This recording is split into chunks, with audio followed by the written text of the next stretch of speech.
creation. So come, take a look, give me the hook, or the ovation. It's my work that I want to have a little pride in. My world, and it's not a place I have to hide in. Life's not worth a damn till you can say, hey world, I am what I am. I am what I am. I don't want praise. I don't want pity. I bang my own drum.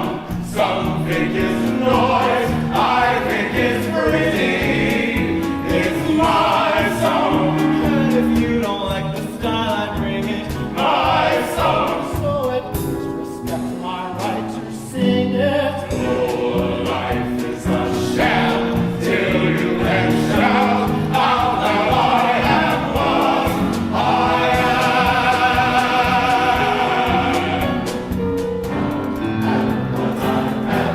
And what I am needs no excuses. I deal my own deck.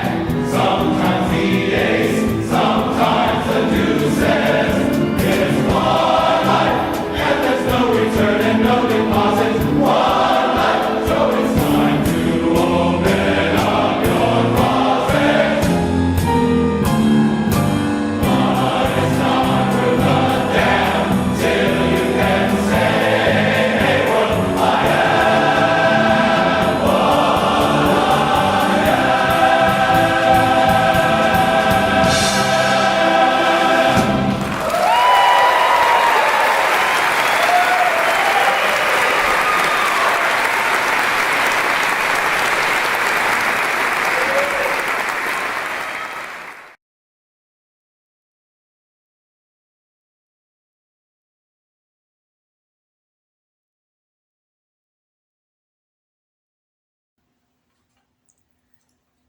Good morning. Welcome to the online worship service here at Red River Unitarian Universalist Church in Denison, Texas. My name is Reverend Dr. Aija Duelm, and I am glad you are joining us for worship. As Unitarian Universalists, we practice free pulpit. This means that everyone who is invited to lead worship has freedom to say what they believe. It also means that you may disagree. You may use different language, different words to describe your beliefs. But what is common among us is that all of us together are guided by the 7 principles that seek to summarize our faith, ethical commitments. When we gather in worship, we call on each other to be here, fully present, and engage our faith's call for our lives, whatever form or shape it may take for each of us personally. So I invite you to come, be here. Allow yourselves to experience this time of worship, which means lifting up that which we consider worthy of our attention. With the words of Marilyn Sewell, come into this circle of love and justice. Come into this community where we can dream and believe in those dreams. Come into this holy space where we remember who we are and how we want to live. Come now and let us worship together. We begin our time by lighting the chalice, the symbol of our liberal faith. And the chalice lighting words are written by Linda Lee Franson. We light this flame to ignite our hearts and minds, the spark of knowledge that enlightens, the shimmering hope that burns, the blazing love that engulfs our actions, the bonfire of our commitment. We light this flame for those who celebrate themselves, who fear, who hope, who persevere, who stand on the side of love for all. We light this flame for those who have been ridiculed, that they may find peace, for those who have fought to marry, that they may celebrate, for those who live in uncertainty in the world, that they may have hope. We light this flame to renew our commitment that no one shall ever again suffer for the right to love. We light this flame to celebrate the kaleidoscope of diversity, working, loving, and living on the side of love. For this, we light this flame.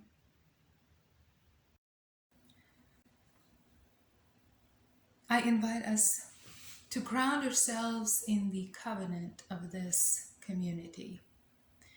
It is known as affirmation, and it is the promise that we give to each other. The words you will see on the screen, and please join me. Love is the spirit of this church, and service is its law. This is our great covenant, to dwell together in peace, to seek the truth in freedom, and to help one another.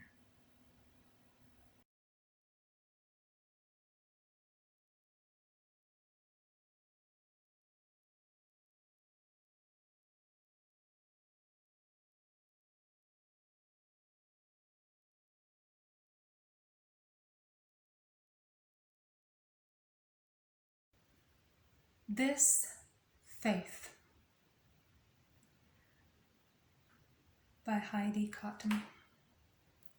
Let us be a faith that gathers, reaching for one another through the walls of hate others build, through the cages of ignorance and arrogance, and through the fear that burns city streets.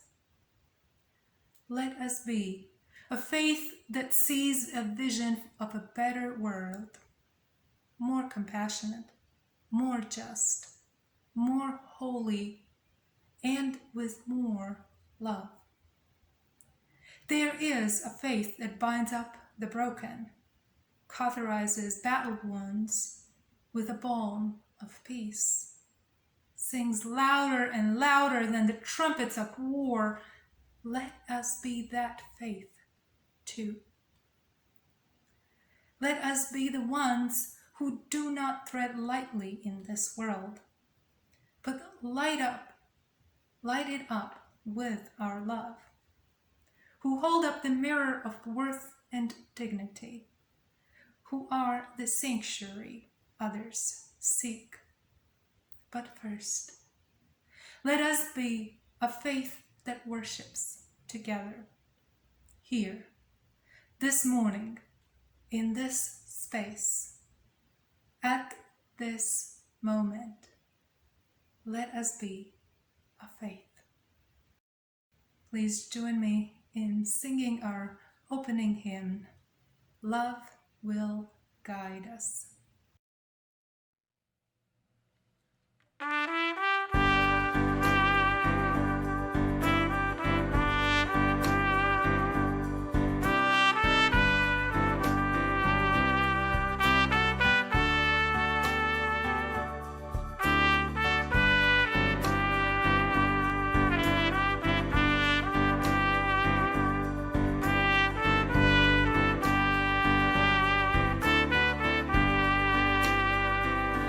Love will guide us.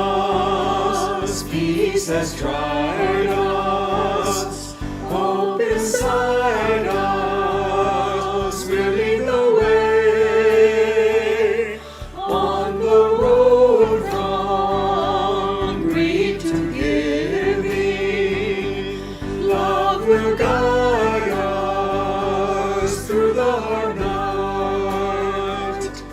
If you cannot sing like angels, if you cannot speak before thousands, you can give from deep within you. You can change the world with your love. Love will guide us, peace has tried us, hope inside us will lead the way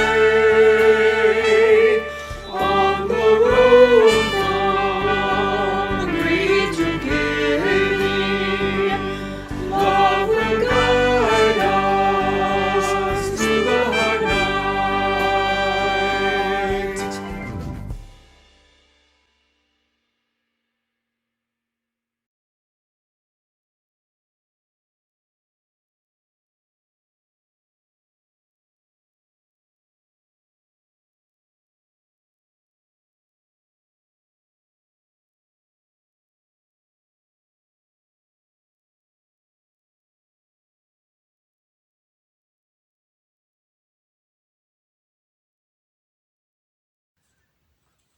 The reading for today comes from James Baldwin work, The Fire Next Time. I will read the original version, being mindful that it includes words that we would not use today. And I ask you to be considerate of this language, respecting the words that James Baldwin used at his time. This is what he wrote. Therefore, a vast amount of the energy that goes into what we call the Negro problem is produced by the white man's profound desire not to be judged by those who are not white, not to be seen as he is, and at the same time, a vast amount of the white anguish is rooted in the white man's equally profound need to be seen as he is, to be released from the tyranny of his mirror. All of us know, whether or not we are able to admit it, that mirrors can only lie. The death by drowning is all that awaits one there.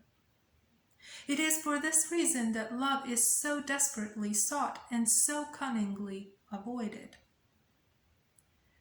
Love takes off the masks that we fear we cannot live without and know we cannot live within. I use the word love here not merely in the personal sense, but as a state of being or a state of grace, not in the infantile American sense of being made happy, but in the tough and universal sense of quest and daring and growth. Let us enter a time of meditation and prayer.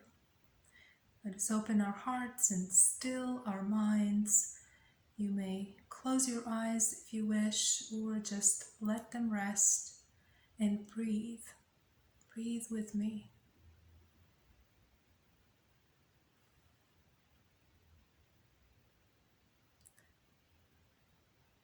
I offer a prayer using words by Rice William.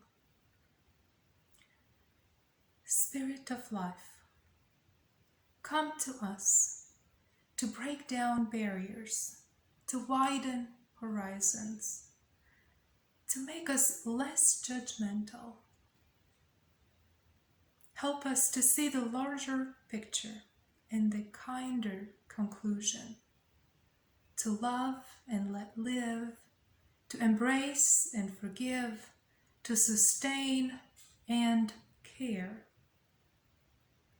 Help us to reach out to our better selves, that we may love more and hate less, care more and reject less, that bound together by understanding, we may sustain each other through trial and tribulation, through joy and happiness, through sickness and health. Help us to be joined in a common purpose of hope and fulfillment. Renew and revive us as we seek a common holy ground for one and all.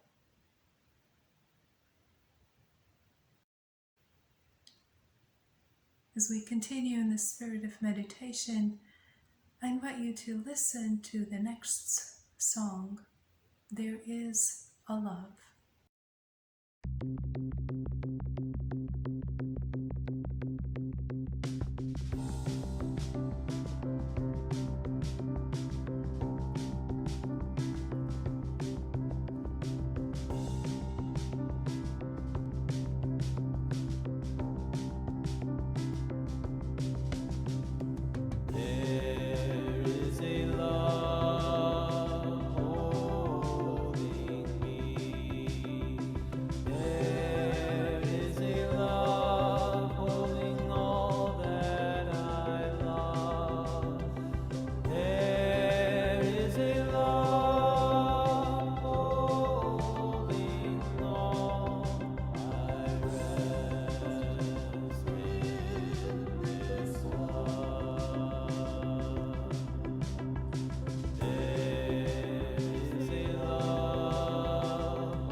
I want to begin with a story written by Arthur Duprin, and it is about a rabbit named Aija.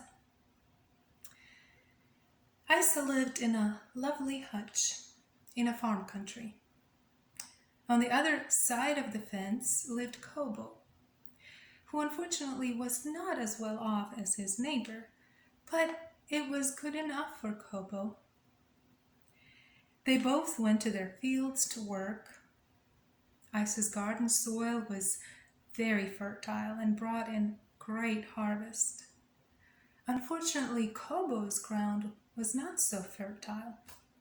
No matter how hard he worked, Kobo managed to grow only enough to get by. One day, Isa went looking in his barn for an axe to cut down an overgrown bush. When he opened his toolbox, he found his hammer, his screwdriver, his nails, and his pliers, but his axe was not there. It was actually nowhere to be found. It was gone.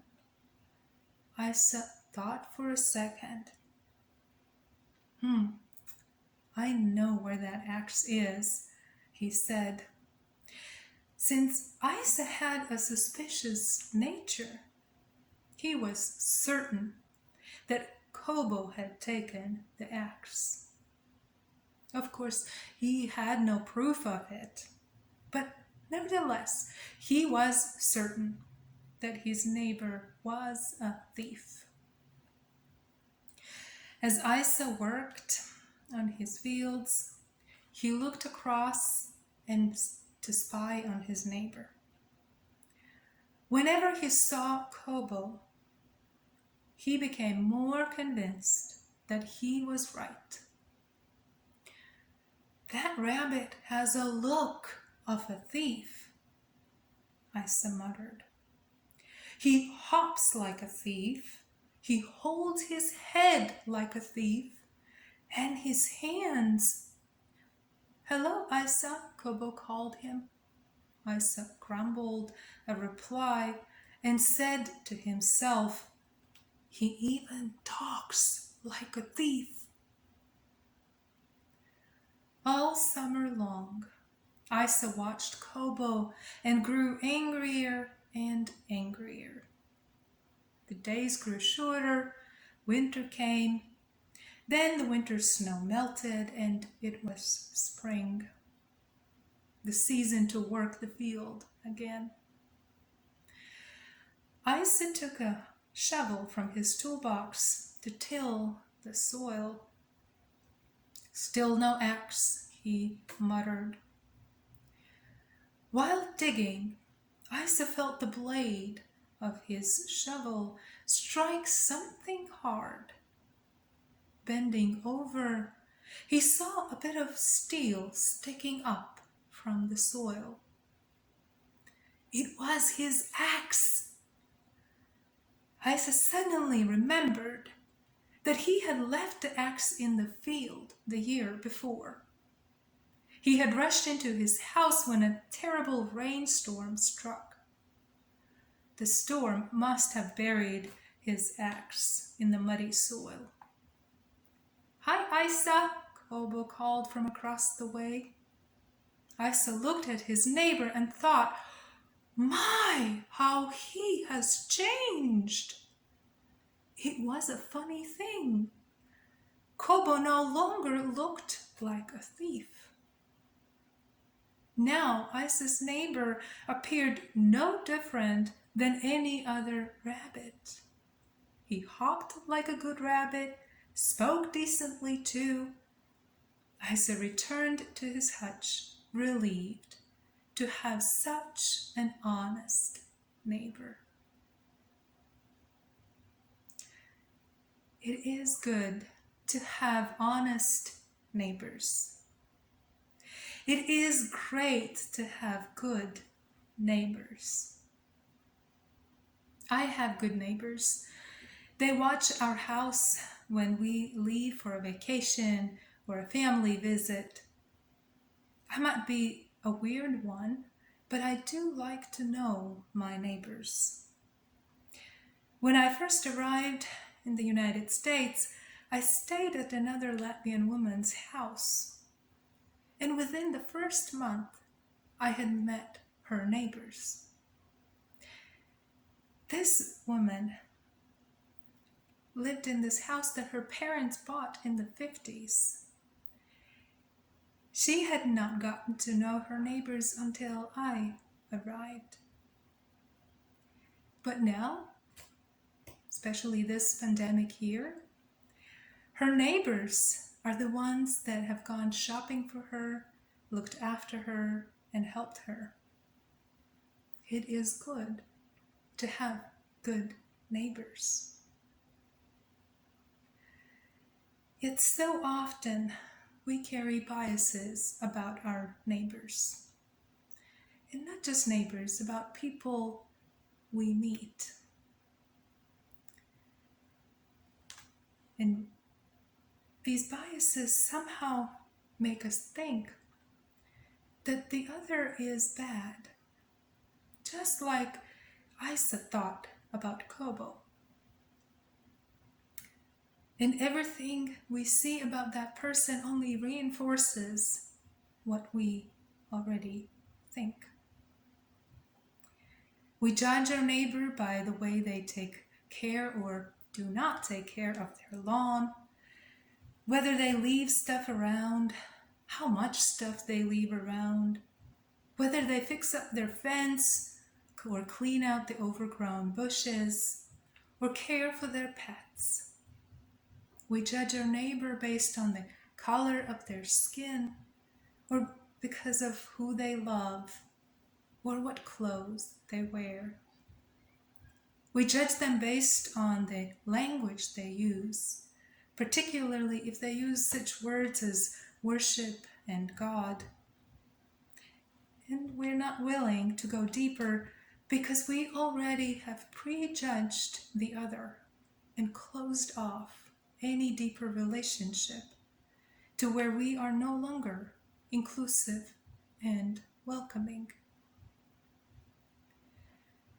Some of our judgments we have inherited from our parents or from the church we had gone to, or from media that seeks to tell us what is normal and what we should like and love and what we should hate.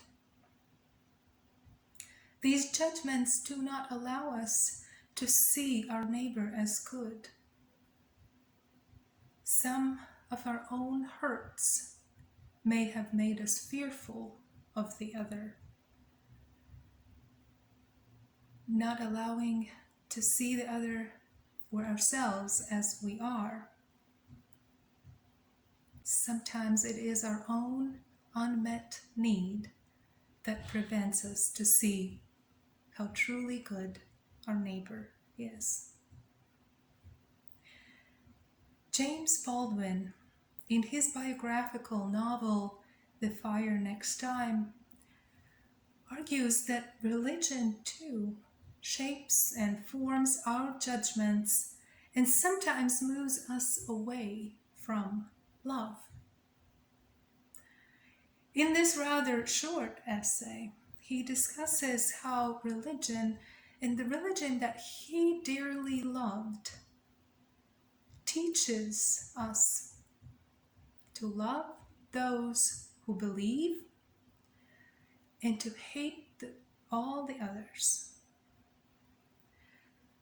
Baldwin wrote a lot on race issues. He was a remarkable civil rights advocate, and Baldwin was enthusiastic about religion. He became a preacher and he wrote intense sermons. And it was while he was writing sermons that he began to question and examine the life in which he lived.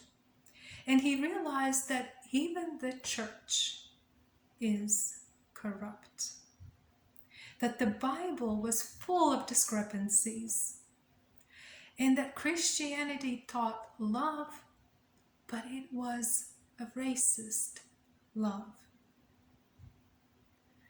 You see, Baldwin believed that an encounter with love should lead to love the other. But what he saw was an increased fear and distrust of outsiders. So he argues that a shift was needed, a shift from hatred to love.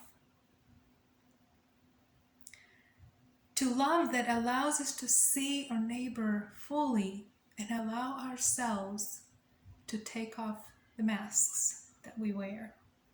Well, not the pandemic ones, even though we sure are eager to not wear these masks any longer than necessary. Baldwin talks about masks that we wear to cover our true selves, out of fear, out of precaution, in hopes not to be judged by the other. But love takes off these masks. Love that was not aimed at making an individual happy, but love that is in the tough and universal sense of quest and daring and growth. Love that allows us to be who we are, beautiful, wonderful, lovable, and loving. Loving of all our neighbors in ways that honor the dignity and worth of their being, in ways that allow them to take off their masks and be their authentic selves. While in the reading you heard earlier today, Baldwin discusses race when he urges us to side with love instead of hate. I do believe that the same applies to LGBTQ plus issues. Baldwin was a unique during his time, unique person. He was one of the 2 Black gay men who were out at that time. He referred to himself as out and proud. It was before this term became popular. And his work reflects intersections of civil rights and LGBTQ plus rights. He did write on marriage and same-sex relationships, even though he had limited language at the time to describe all the diversity among us. Baldwin said that people's attitudes don't change because law changes. Love has nothing to do with law or church. One falls in love with whom one falls in love for, and no law or church can change that. This month, we celebrate with pride the various sexual orientations and gender identities that people carry among us. Possibly, some of us went to Dallas Pride this weekend to join in solidarity with others in honoring the dignity of people with diverse gender identities and sexual orientations. We remember the Stonewall riots, the sacrifices and struggles of generations that made possible today to have more possibilities. Marriage equality for people, LGBTQ people, to use their gifts and talents in public spheres, public offices, in ministry.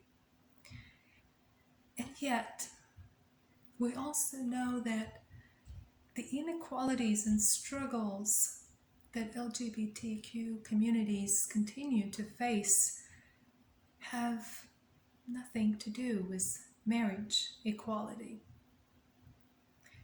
Coming out is still a thing, and not everyone, not everywhere, people are safe to be their authentic selves. About a month ago, when I was thinking about the topic for today's reflection, I came across the news from my country, Latvia. It is part of European Union and which has set certain guidelines for all of its member countries to ensure that people's rights are honored. These guidelines include recognition of LGBTQ marriages. In Latvia, the evangelical and conservative groups, religious groups, created an attacking campaign against this guideline, calling for a statewide referendum to assert that the country has the right to their own opinion, which in their mind consists of their limited opinion that does not provide space for people's rights. This attacking rhetoric fueled the rise of hate. At the end of April, a 29-year-old gay man was set on fire. He suffered 85% burns and died 5 days later. He was a paramedic and worked tirelessly to help people during the COVID pandemic, and yet his homophobic neighbor set him on fire. His partner also suffered burns as he was trying to douse the flames. But also here in the United States, hate crimes are on the rise. Based on sexual orientation, hate crimes take up the third largest category of all hate crimes. That is after race and religion. And this year, this number has already reached 17% of all hate crimes. Last year was the year of a record number of violent and fatal attacks against transgender people, killing total of 44 persons. This year, already 27 transgender and gender non-confirming people have died. Yet, the FBI's hate crime definition is rather narrow, and many are targeted in ways that fall outside of this definition. For example, here in Texas, this legislative season has been the most brutal one for LGBTQ people. The first anti-LGBTQ plus bill was filed on the very first day of bill filing. Thereafter, more than 30 anti-LGBTQ bills were filed, including 13 bills that directly attacked trans youth. These are bills that rely heavily on misinformation and lies. And for more than 6 months, Texas families had to worry about the bills that seek to dictate private medical decisions, classify parents as child abusers for providing gender-affirming care, and have their kids singled out as too different to participate in sports. Equality Texas is a political advocacy group that focuses its effort on fighting for LGBTQ rights in our legislative avenues. Their efforts have helped gather enough voices, and all of the 30 plus bills, anti-LGBTQ bills, are now dead. Yet there is still a possibility that some of these bills can come up during the special summer session.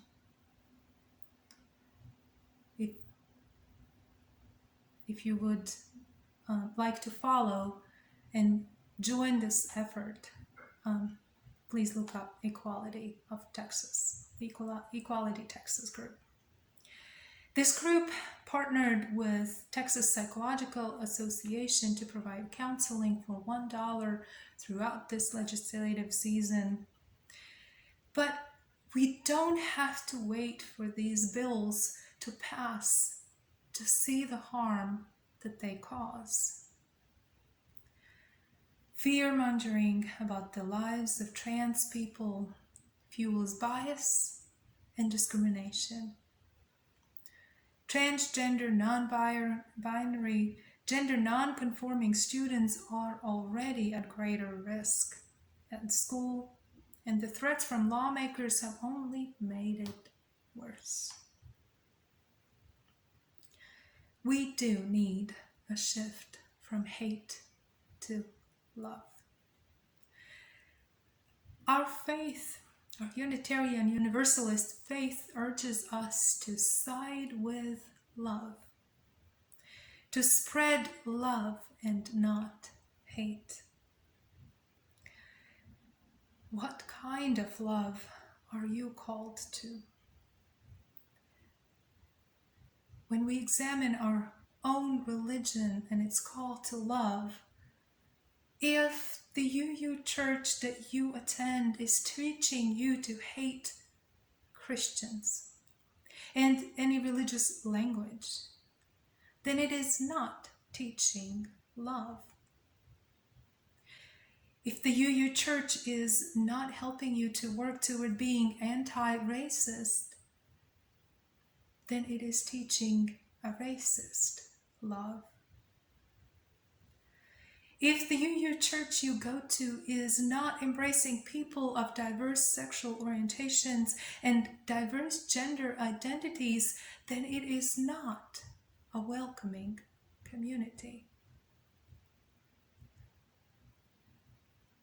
So take a moment to reflect. In this particular time, in your own life, in the lives of your family, friends, neighbors, and community, who needs us to choose love? What is the call to love for you? Love is a choice, and it is a deep, life-changing choice. You are lovable, and you are called to love, to be that good neighbor that is able to embrace and affirm the other, that provides the other with the space to be their authentic selves. We are called to choose the side of love, to answer its call every single time.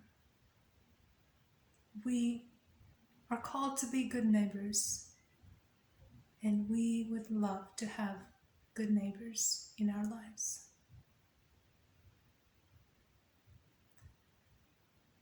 I invite you to join in our closing hymn, Answering the Call of Love.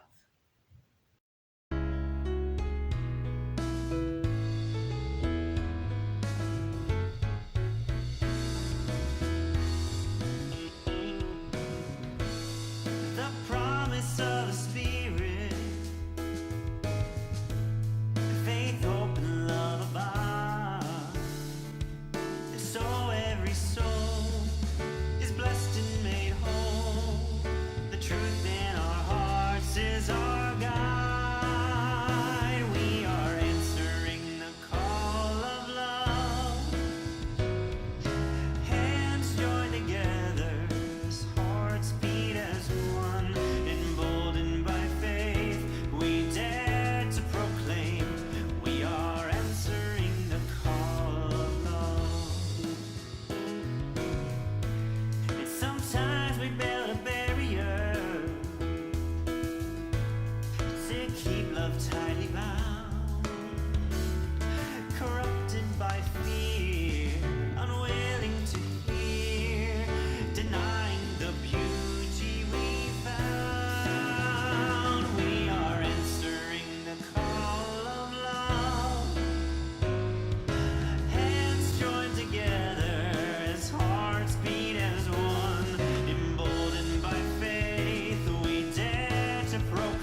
As we go forth from here, I offer you a blessing using words by George Brooks.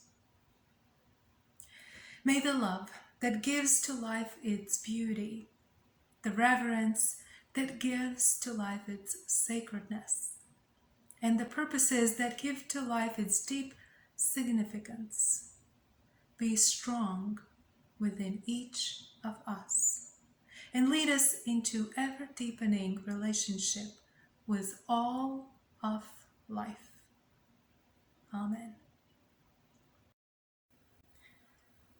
As we extinguish the chalice, I invite you to join me in saying these words. We extinguish this flame, but not the light of truth, the warmth of community, or the fire of commitment. These we carry in our hearts until we are together again.